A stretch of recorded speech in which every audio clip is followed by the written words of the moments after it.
한 만여 명 정도의 시위가 예상이 됐습니다만 지금 상황이 좀 급박하게 돌아가고 있는 것 같습니다. 평화적으로 시위를 하고 있는데 지금 경찰들의 이동이 지금 보이고 있고 지금 시위를 하고 있는 사람들도 급격히 움직이면서 자칫 이게 폭력 시위로 번지는 게 아닌가 이런 우려를 낳고 있는 상황입니다. 청와대도 그렇게 적극적이지가 않습니다. 네. 그래서 오히려 이쪽에서는 오히려 책임 총리가 낫지 않느냐 이런 얘기가 나오는데요. 그러니까 예. 엇갈리고 있는 거죠, 기류가. 근데 두 가지 차이가 뭐냐? 하나입니다. 거국내각은 야권이 참여해서 분권형, 어떻게 보면 연정의 형태로 가는 거고 그러네요. 책임 총리는 예. 꼭 야권에 주는 게 아니라 뭔가 그냥 능력 있고 중립적인 사람이 와서 권한을 갖고 국정을 만들어간다. 그러니까 꼭 야권에 힘을 주는 건 아니다. 여기에 큰 차이가 있는 겁니다. 근데 아까 거국내각 얘기를 해주셨습니다만 야권이 참여한다고 해도 만약에 야권에서 원하는 사람 이름 대십시오. 네. 이런다고 해서 야권이 쉽게 내놓을 인물은 있습니까? 그렇죠. 여기 이게 지금 복잡한 문제인데 예. 야권이 먼저 거국내각 얘기를 했는데 이건 어떻게 보면 약간 정치적 관성이었어요. 예. 뭐 이런 일이 있을 때마다 정치권에서 거국내각 얘기를 했으니까. 예. 그런데 막상 이 여권에서 그래 하자라고 내밀었을 때 네. 그래서 적임자 추천해 보세요라고 했을 때 야권도 딜레마에 빠집니다. 이렇게 해서 좋은 사람을 추천해서 만약 국정이 회복이 되면 네. 이게 또 그렇다고 여권한테 괜히 좋은 일 시켜주는 것 같다는 생각도 할 수 있고 그다음에 또 그렇다고 안 한다 그러면 본인들이 주장을 해놓고 왜 안 하냐, 그럴 수도 있죠. 왜 협조 안 하냐 이런 얘기를 들을 수 있거든요. 예. 거기다 또 적임자가 있느냐의 문제도 있고 예. 이게 아주 어떻게 보면 야권이 던지긴 했지만 거꾸로 돌아서 부메랑이 될 수도 있는 이런 사안이 될 수 있습니다. 그러니까 여권 입장에선 상당히 던져볼 만한 카드가 될 수도 있다 이런 얘기가 나옵니다. 그러네요.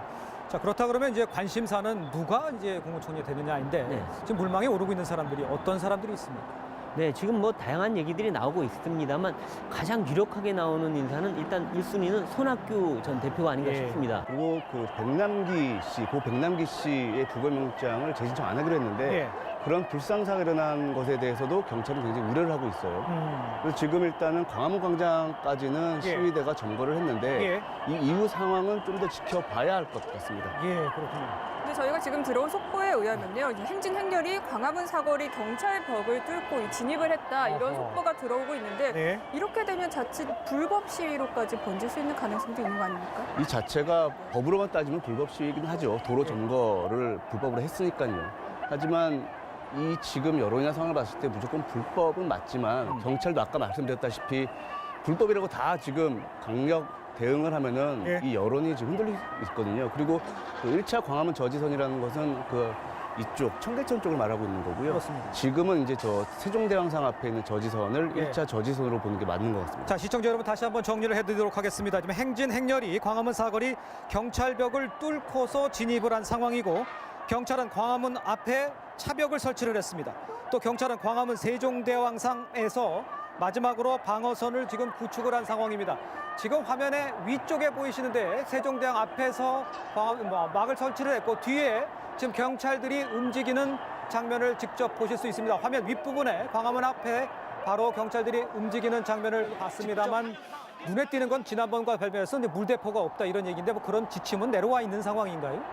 아직 경찰은 물대포를 준비한 상황까지는 아닙니다. 예. 그러니까 아까 말씀드렸듯이 이 과잉 진압에 대한 논란, 이 여론에 대해서 굉장히 걱정을 하고 있는 면이 있고요. 그렇죠. 백남기 씨 예. 구검영장에 대한 논란이 지금 아직도 사그라들지 않고 있거든요. 맞습니다. 이런 상황에서 경찰도 섣불리 이 물대포 살수차를 동원을 해서 시위대를 자극할 필요까지는 없는 거고요. 예. 지금 시위대도 지금 과격한 행동을 자제하는 모습입니다. 아, 네, 지금 과연 광화문 광장에서 시위가 있을 때 경찰 차벽을 설치하는 지점이 교보 빌딩 앞입니다. 아까 경찰들이 보이던 그 저지선보다 더 앞쪽에 설치를 합니다. 근데 지금은 우리 화면상에 지금 보이지도 않을 정도로 멀찍이 세웠거든요. 그리고 경복궁 앞에서 경복궁을 넘어갈 때는 사실 시위대가 경복궁까지 진입을 하게 되면은 사실은 그때는 충돌이 불가피할 수밖에 없는 것이 네. 청와대 근처에 가면은 그건 법상으로 이거는 막을 수밖에 없게 돼 있습니다. 그렇기 때문에 그런 충돌을 막기 위해서는 이 광화문 광장에서 예. 일단 그 충돌을 자제해야 되는 예. 그런 지금 그 불가피성이 있고, 다만 아까 말씀드린 대로 시위대가 아까 보셨다시피 지금 다른 방면에서의 저지선은 쉽게 뚫렸단 말이죠. 그렇죠. 근데 정작 광화문에서 나와서는 저 저지선을 뚫지 않고 있다는 거는 예. 그건 계속해서 주목해볼 만한 대목입니다.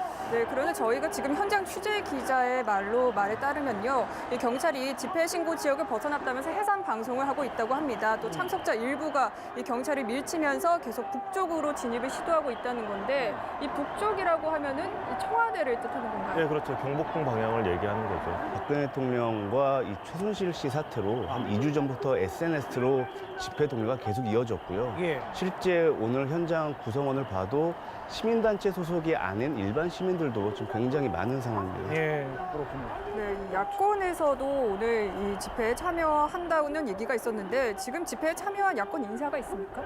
지금 야권에서는 오로지 정의당만 당 차원에서 참석을 하고 있습니다. 노회찬 원내대표도 행진에 동참하겠다고 원래부터 선언을 했었고 예. 더불어민주당에서는 이재명 성남시장만 유일하게 또 시위에 참석했고 당 지도부는 더불어민주당과 국민의당 공히 당 지도부는 엄격하게 거리를 두고 있고 예. 또 문재인, 안철수 등등 주요 대권 주자들도 오늘 집회와는 거리를 좀 분명히 두려고 하는 모습입니다. 예. 지금 상황으로는 광화문 광장을 통해서 북쪽, 그러니까 위쪽에 광화문 삼거리까지를 진입을 시도하고 있는데 지금 화면에서 보시는 것처럼 세종대왕상의 양쪽으로 지금 경찰의 바리케이트가 쳐져 있습니다. 더 나아가서 내각 총사퇴를 요구하는 목소리도 높았습니다. 그리고 이 최순실 씨 사태를 규탄하면서 박 대통령과 합성한 사진을 든 피켓들도 굉장히 많이 눈에 많이 띄었습니다. 지금 네. 다시 한번 말씀을 드리면 집회 참석자들이 이 세종대로 사거리를 현재 가득 메운 상황이고요. 이 광화문 광장을 통해서 북쪽 광화문 삼거리로 예. 일부 시위자들이 진입을 시도하고 있는 그런 상황입니다. 예. 그러나 이제 우리가 예상했던 처럼 과거의 그런 폭력적인 시위는 아니다. 이렇게 예상을 좀 할 수가 있겠습니다.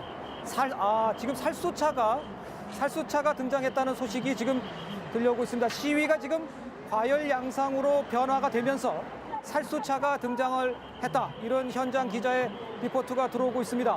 그렇다 그러면 우리가 예상했던 것처럼 뭐 의사를 전달을 하고 또 폭력보다는 청와대 의견을 전달해보자 하는 이 모임 자체가 조금은 과거의 충돌 양상으로 번질 수 있지 않을까, 이런 우려를 낳을 수밖에 없는 상황이 지금 벌어지고 있는 상황입니다. 화면이 잡히면 카메라를 좀 잡아줄 수 있었으면 좋겠습니다. 지금 상황이 생각보다는 심각하게 바뀌고 있는 상황인 것만은 틀림이 없어 보입니다. 현장에서 살수차가 동원이 되고 이미 펩사이신을 사용하겠다, 이런 경찰의 발언이 있었습니다만 그 후에도 특별한 변화가 없으니까 살수차를 지금 경찰이 불렀다, 이렇게 현장 취재 기자가 지금 전해오고 있는 상황입니다. 지금 인간벽이 저지선이 무너지고 예. 그리고 저 경복궁 바로 앞까지 그야말로 차벽으로 시위대를 막아야 할 상황이 오면 그렇죠. 그때 아. 살수차를 쓸 준비가 돼 있다. 그렇습니다. 그러니까 실제로 시위대 바로 앞까지 살수차를 지금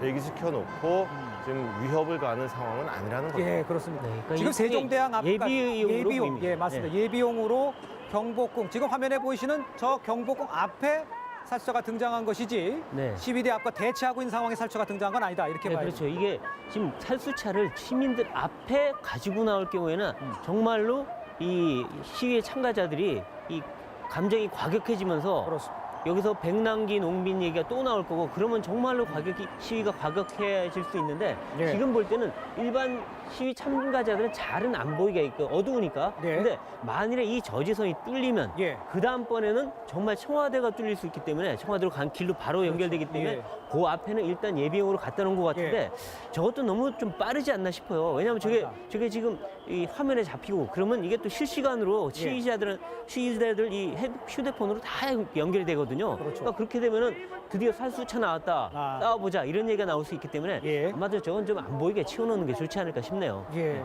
모든 정책 보고서를 다 3인방이 챙겨서 올리고 했기 때문에 예. 만일 그거를 그 3인방이 사라진다 그러면 예. 아마 이 접촉점이 없어지는 거니까 그러니까요. 아마 대통령도 이 누구한테 보고를 받고 누구한테 보좌를 받지 아마 이런 생각을 하고 있을 거고요. 예. 그리고 물론 다른 사람이 하겠지만 그래도 십수년을 같이 호흡을 맞춰왔던 사람이 사라져버린다. 예. 이 가족이 한 명 없어진 거나 마찬가지거든요. 그렇죠. 그래도 집에 그 아내, 그다음에 부모님, 애들이 갑자기 사라졌다 그러면 거의 아마 안호의 상태에 빠질 거예요. 아마 박 대통령도 그런 그 상태에 빠질 수도 있다. 더 혼란스러워질 수 있다. 이런 측면 때문에 아마 그동안에도 3인방을 쫓아내는 거에 대해서 계속 그 주변에서 막아주고 이런 네. 측면이 있는데 이번엔 워낙 파도가 커요. 3인방이 뭐 쓸려 나갈 수밖에 없는 상황이기 예. 때문에 그 다음에 3인방을 대체할 공식 라인을 어떻게 구축하느냐 이것도 상당히 큰 청와대 과제가 아닐 수가 없습니다. 그렇겠네요. 박근혜 대통령 입장에서는 예. 3인방 없이 뭘 해본 적이 없어요. 그러니까 3인방이 사실은 박근혜 대통령의 눈이고 귀고 손이에요. 그러니까 사실 박 대통령 입장에서는 정말로 큰 결심을 해야 되긴 해야 되는 것이 이거를 더 이상 그 굉장히 불편한 생활을 해야 되는 거예요, 말하자면. 근데 그 불편한 생활을 국민 내에 하는 것보다는 대통령이 좀 불편해지는 게 예. 지금 상황에서는 불가피해진 측면이 있습니다. 그렇겠네요.